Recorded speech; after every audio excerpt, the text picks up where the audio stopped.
Overnight, outrage in Minneapolis after the killing of Alex Pretti, a 37-year-old ICU nurse shot Saturday morning by a federal Border Patrol agent. Last night, protesters trying to get into a hotel in Minneapolis where they believed federal agents were staying.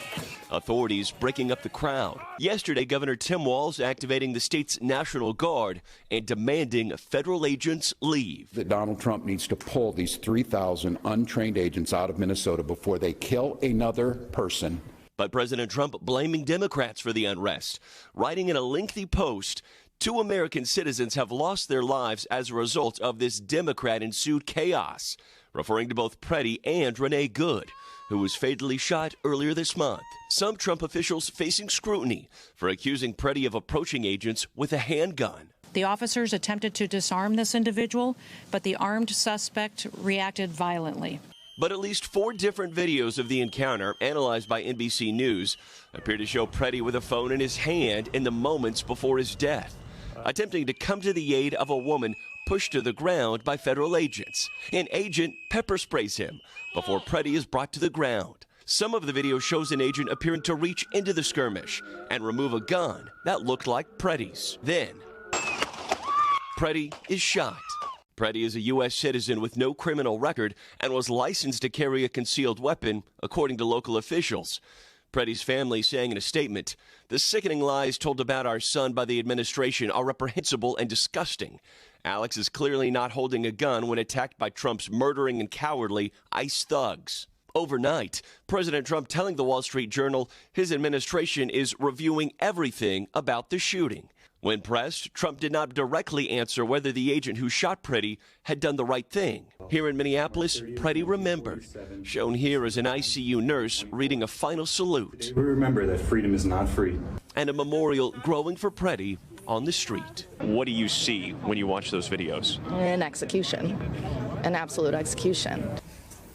And this morning, a federal judge has issued an order that blocks the Trump administration from altering or destroying any evidence relating to this shooting after local officials sued. In the meantime, in Washington, some Senate Democrats saying that they will vote to not fund the Department of Homeland Security, threatening a potential shutdown there as early as this Friday. And in an interview with the Wall Street Journal, President Trump expressing a potential willingness to withdraw federal authorities here, Savannah, saying that they have been here a while and have done a phenomenal job and will leave at some point, but not making a timeline clear as to when that will take place. Savannah. Morgan Chesky, thank you. We want to turn now to Tom Winter, NBC's national law enforcement and intelligence correspondent. Tom, we have all these different angles on the video now, and to watch those, as we're going to do here together, you also want to keep in mind what Kristi Noem, the Department of Homeland Security Secretary, said Saturday, 5:30, as we look at this video.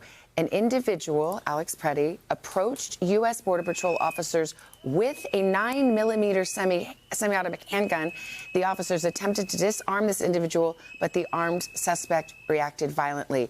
Do those words match the images that we've seen? Well, it's not just a question that reporters have. I've been reaching out to a number of people in law enforcement, including people who've worked for DHS, that have real concerns about those statements and the credibility of them. But we can look at this video and tell for ourselves. We're looking at it here. We're looking in that moment when the frame stops right there. It's highlighted. That's when one of the CBP officers is reaching in and grabbing the gun from him. We've got a second video that we want to show you of a little bit of the encounter leading up to it, a little bit to your point, Savannah. This is the slow motion now of when that 9mm Sig Sauer is pulled out from the back. Here's the second video. We can play it from here.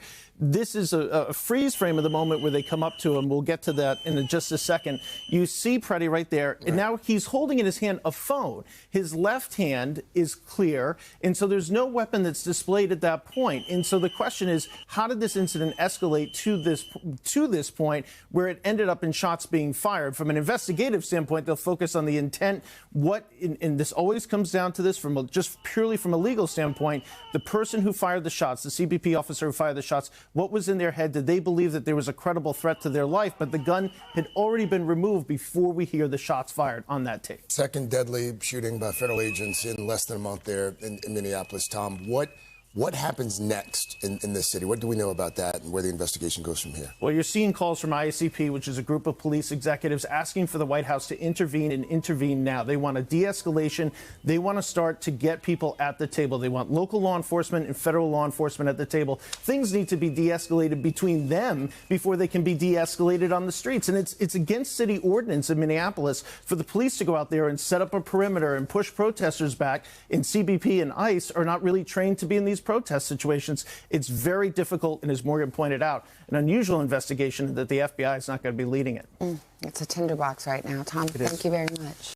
Hey, thanks for watching. And don't forget, you can catch the Today Show every morning on NBC or take Today when you're on the go. Just follow the Today podcast on Apple Podcasts, Spotify, or wherever you listen.